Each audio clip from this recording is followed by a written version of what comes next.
Salut tout le monde, c'est eTech et aujourd'hui on se retrouve dans une nouvelle vidéo sur comment personnaliser son iDevice. Donc le premier tweak de cette vidéo s'appelle le Zeppelin, donc c'est un truc que j'ai déjà présenté, mais c'est un élément essentiel pour la personnalisation. Donc comme vous pouvez le voir ici, j'ai le thème Beats. Donc dans les réglages de Zeppelin, on a beaucoup de thèmes, on peut aussi choisir de mettre un petit texte. Le deuxième tweak de cette vidéo s'appelle Alkaline. Donc Alkaline, c'est un tweak qui vous permet de modifier le thème de votre batterie. Donc, comme vous pouvez le voir ici, moi j'ai choisi le thème Spot. Donc dans les réglages de Alkaline, on a 3 thèmes de base, on peut aussi en installer d'autres via Cydia. Par contre, juste une chose, lorsque l'on veut changer de thème, on est obligé de faire un respring. Le troisième tweak de cette vidéo s'appelle Bytafont 2. Donc Bytafont 2, c'est un tweak app qui permet de modifier la police du système iOS. Donc lorsque vous êtes dans Bytafont, pour installer une police, c'est tout simple.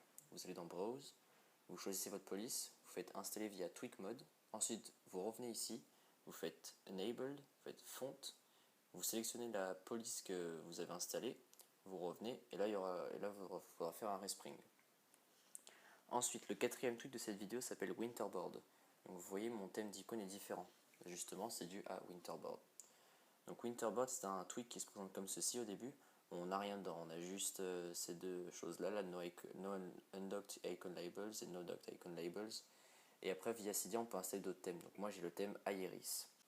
Le cinquième truc de cette vidéo, c'est un truc que je vous ai également déjà présenté, qui s'appelle Arbor. Donc Arbor, vous voyez, c'est ce qui permet de faire mon dock comme ceci, un peu au style d'OS X. Donc dans les réglages du tweak, comme dans la précédente vidéo, on peut choisir la durée de l'animation, la marge entre les icônes, la hauteur de la vague, combien de fois on veut que l'icône saute lorsque l'on reçoit une notification, etc. Le sixième tweak de cette vidéo s'appelle iWidget. Donc iWidget, c'est ça, c'est grâce à iWidget que j'ai ces deux thèmes là.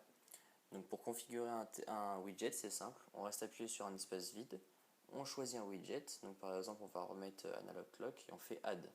Donc pour le changer de place, on reste appuyé, hop, et on le fait bouger comme une application. Le dernier truc de cette vidéo s'appelle Cylinder. Encore une fois, un truc que je vous ai déjà présenté, mais essentiel à la personnalisation. Donc là vous voyez, j'ai un effet lorsque je change de page. Là j'ai l'effet Cube Outside No Zoom. Donc dans les réglages du tweak, on a plusieurs effets que l'on peut combiner.